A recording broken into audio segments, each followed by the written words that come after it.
Au nord du Cameroun, dans le département du Mayoré, né le 21 décembre 1961 un homme appelé à jouer un rôle majeur dans l'histoire du pays, Aboubakary Abdoulaye.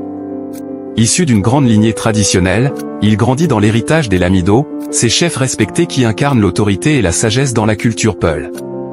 Fils lui-même d'un Lamido, il est très tôt préparé à assumer de lourdes responsabilités.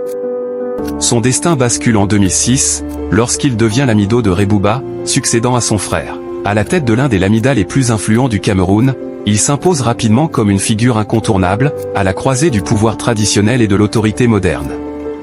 Mais son parcours ne s'arrête pas là. Formé comme administrateur civil, il s'engage dans les rouages de l'État camerounais. Il travaille au cœur des institutions, notamment à la présidence de la République, dans les services administratifs et les affaires législatives. Cette immersion dans la gestion publique forge son expérience et renforce son influence. Très vite, il entre en politique. Il est nommé secrétaire d'État à l'agriculture, où il participe à la mise en œuvre des politiques publiques. Puis, en 2013, il devient sénateur, marquant ainsi son entrée dans la haute sphère législative. Au fil des années, il gravit les échelons. Il accède au poste de premier vice-président du Sénat, rôle stratégique dans lequel il dirige régulièrement les sessions et consolide son autorité.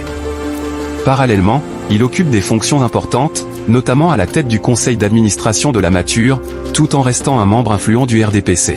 Discret, méthodique et profondément stratégique, il s'impose comme l'une des figures politiques majeures du nord du Cameroun, entre tradition et modernité. Finalement, en mars 2026, son parcours atteint son apogée.